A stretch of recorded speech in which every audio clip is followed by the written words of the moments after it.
So this weekend is Memorial Day weekend. It's when we remember the sacrifices of those who gave their lives in service to our country. And when we are remembering the lives that were given through our military and other ways, it's a natural connection for us to start thinking about the people who we love, who we are close to, who have died.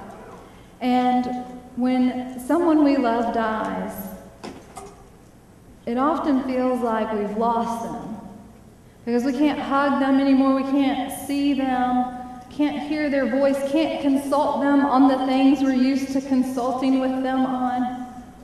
And so in a sense, we have lost them in that we don't have that physical closeness and we don't have that mutual give and take connection that we are used to in our relationships. So we may feel pretty lost without them. After the death and resurrection of Jesus, even with the post-resurrection appearances that Jesus made among his disciples, the disciples probably felt a similar loss. Because for about 3 years, every day of the disciples' lives had been shaped by Jesus' guidance, had involved listening to him, going where he wanted to go, spending time with him, pretty much doing what he asked them to do, and just daily growing closer to him. And so then after his death, even with the resurrection appearances, how were they supposed to connect with him? How would they know just what to do in a given situation without Jesus to direct them, without being able to see that look in Jesus' eyes going, that's not it, that's not what I'm, or the nod, the slight nod in a crowd of people so that they get some feedback from Jesus that, yes, this is the kind of thing I'm trying to teach you. You're finally getting it a little bit. So how are they supposed to go on in the same way? Now for us, after the loss of someone we love, we may still have things to hold on to. We do still have things to hold on to. It can be those physical reminders of that person, or it can be something less tangible if it's someone who is related to us, like a parent or some other biological relative. Then we may even hear their voice on occasion in our own voice, or see a hint of their eyes when we look in the mirror.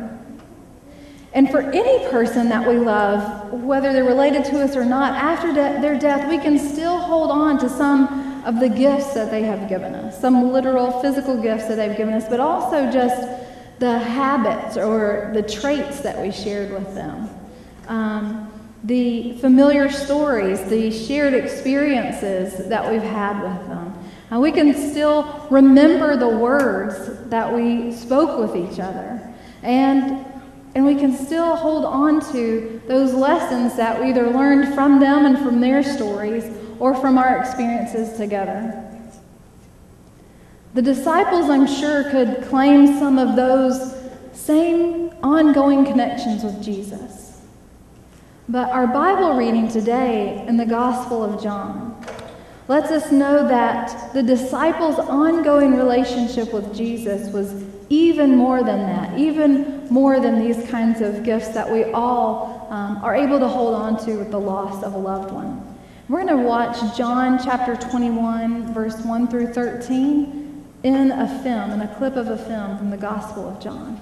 Thomas, called the twin, Nathanael, the one from Cana in Galilee, the sons of Zebedee, and 2 other disciples of Jesus were all together. Simon Peter said to the others, I'm going fishing. We will come with you, they told him.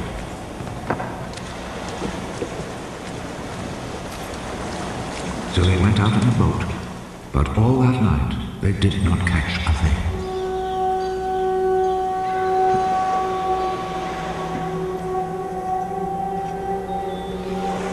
As the sun was rising, Jesus stood at the water's edge, but the disciples did not know that it was Jesus. Young men, haven't you caught anything? Not a thing! Throw your net out on the right side of the boat, and you will catch some.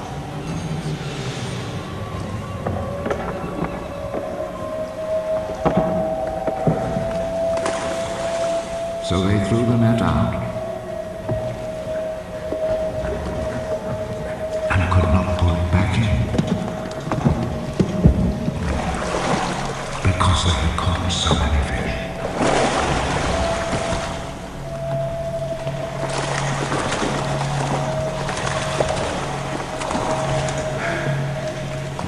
The disciple whom Jesus loved said to Peter, "It is the Lord."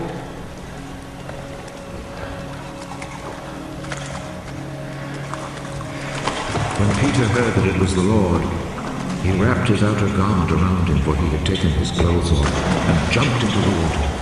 The other disciples came to shore in the boat, pulling the net full of fish. They were not very far from land, about 100 yards away. When they stepped ashore, they saw a charcoal fire there with fish on it, and some bread.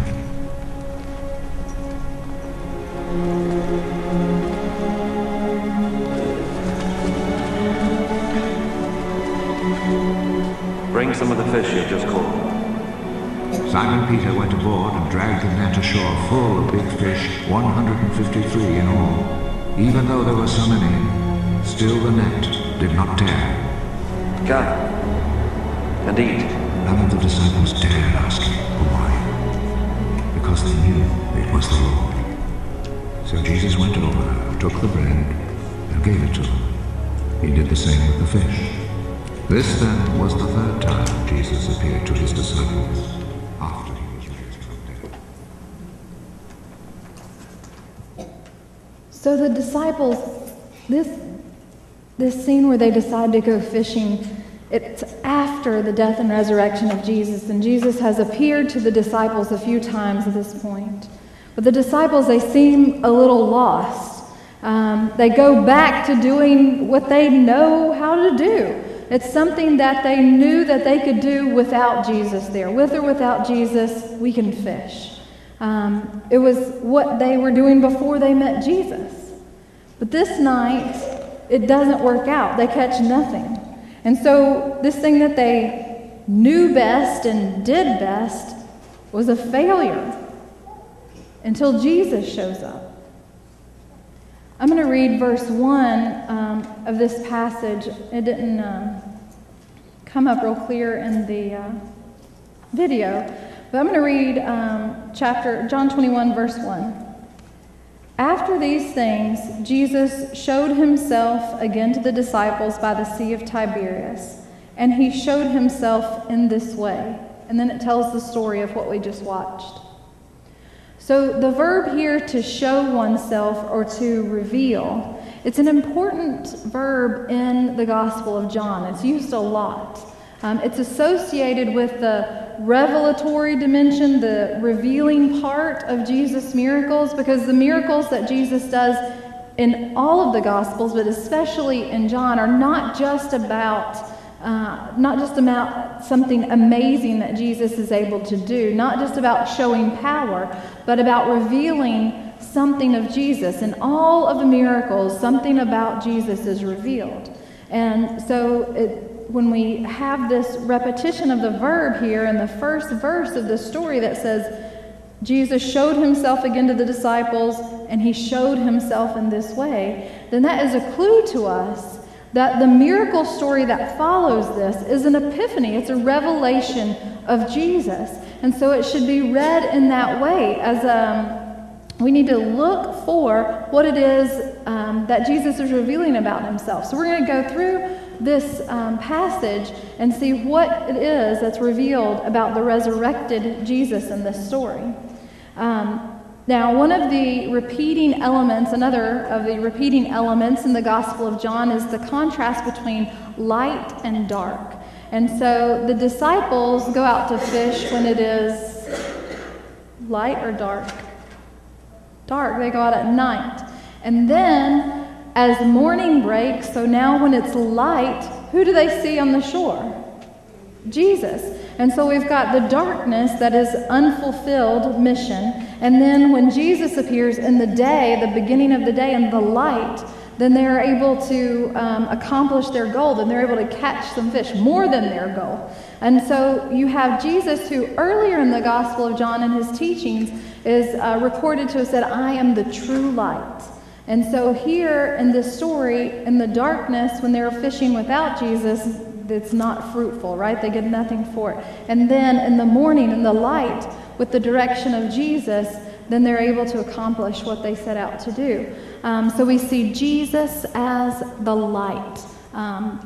And then with this miraculous catch of fish, it talks about 153 fish in this passage. It says it a couple times. And there's people debate over if that means anything, and if it does, if that number does mean something, then what does it mean? But most of the scholars will minimally agree that it is to signify the abundance of the catch, that this is not just a good haul for that day, it was a miraculous catch. And so that's where we have some revelation of Jesus, and Jesus as the source of abundance.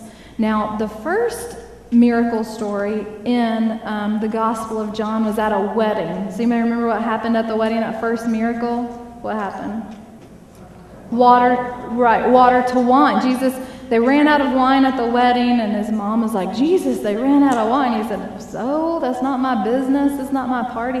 And then she told the servants, just do what he says anyway. You know how moms will make you do stuff you don't want to anyway. So he goes and has them collect these big barrels of water, and he turns the water into wine, and it's not just enough wine, and it's decent. I mean, this is nice wine. It's good. They said, oh, you saved the best for last. And it was more than they needed. I mean, it kept the party going for a long time. And so that miracle of abundance with that good wine for the first miracle, now we see the end of the gospel with this miracle of abundance as well. And so that we see in this revelation of Jesus as the source of abundance, that all we need and all that we're seeking is in Jesus. And even more than what we need and more than what we're seeking is found in Jesus. So after the disciples catch the fish, they come up to shore, and Jesus invites them to eat. He's already got some bread and some fish cooking on the beach there. And so when he invites them to come, he's already got everything that they need. Even though they've got this big catch, he says, oh, bring some of what he said, go bring some of what you've got. But he's already got the meal prepared. And so Jesus here is revealed as, again, our provider, not in the abundant nature, but just providing what we need, as having what we need there and ready. And if you think about Jesus, it says he broke the bread and he shared it with the disciples. And so that for the disciples and for us, if we've read these stories of Jesus prior to this time, that should trigger a couple memories for the disciples. And one would be the miraculous feeding of thousands of people with just a few pieces of fish and a few loaves of bread, where Jesus prayed over them and it was more than enough, another miracle of abundance. And then it should also remind the disciples and remind us of the Last Supper, of the last meal that Jesus shared with his disciples just before his arrest and his trial and his crucifixion. So we see Jesus here again when he invites the disciples to eat and breaks the bread. It's like when he was breaking the bread in that miraculous feeding, and when he was breaking the bread and sharing the wine with the disciples at their last meal together. And so we see Jesus revealed as the one who feeds his followers, who provides for them what they need. And this is what Jesus had done before his death and resurrection, and now here he is doing it again. And so the disciples, these are the main revelations that we find in this passage, with Jesus as the light, the source of abundance, and the provider of what we need.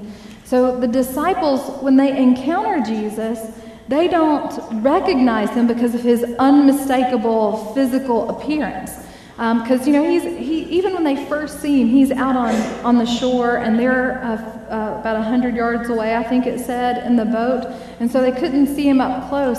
But if you saw certain people from that far away, you could tell by the the shape of their big head or the way that they walk. You know how people, if you know somebody well, you kind of recognize them. Even if their sun is at their back and you can see nothing about what they're wearing or look like, if they're walking towards you, sometimes you go, oh yeah, that's so-and-so. That's exactly how they walk. It's not this physical recognition that is named here in the scripture as the way that they recognize Jesus, but it's through these self-revelatory actions, through the self-revelations that Jesus offers to them. This was what Jesus had been doing all along, revealing to the disciples and revealing to all others who are around who he was, revealing things about who Jesus was and revealing things about who God is. And revelation was the purpose of Jesus' teachings and life and death and resurrection as well. Jesus came to reveal God to us, to make known to us God's love so that we may receive new life, so that we may know God and respond to the gift of love that God gives us through Jesus. Now I'm going to go to the very first chapter of this gospel, John chapter 1, verse 16. But even before verse 16, if you'll remember, the Gospel of John starts out talking about, in the beginning was the Word, and the Word was with God, and the Word was God. So it's talking about Jesus. It's talking about Christ the Word. And it's a lot of the other Gospels, they start out with a little bit of a story, and you don't know exactly where it's going if you haven't read it before. But the Gospel of John sort of lays out, this is what we believe about Jesus, and then the stories after are meant to support that belief. Say, this is why we believe these things that we talked about in the first of this writing. And so one of the testimonies, one of the things that is said about Jesus here in the first chapter in verse 16 is that from his fullness we have all received grace upon grace. But how is it that we can receive anything from Jesus, who's no longer incarnate, who's no longer with us in the flesh here to break the bread and pass the glass of wine or to provide the fish for us? How is it that Jesus can continue after the resurrection to connect with us and to minister to us? And moving back to the end of John that we just read, this reading from John today tells us that Jesus is still active in real and meaningful ways in our lives, still revealing God to us, still empowering us to use our gifts, still gifting us, still providing us with what we need and more, still being present with us in all circumstances, and continuing to call us and to direct us where to go and where to cast our nets. So just before John chapter 21, John tells us about a series of appearances by Jesus after the resurrection. And he appears to the disciples a few different times. And some Bible scholars say that the focus of John 21, because that was in John 20, so now in John 21, here's another appearance.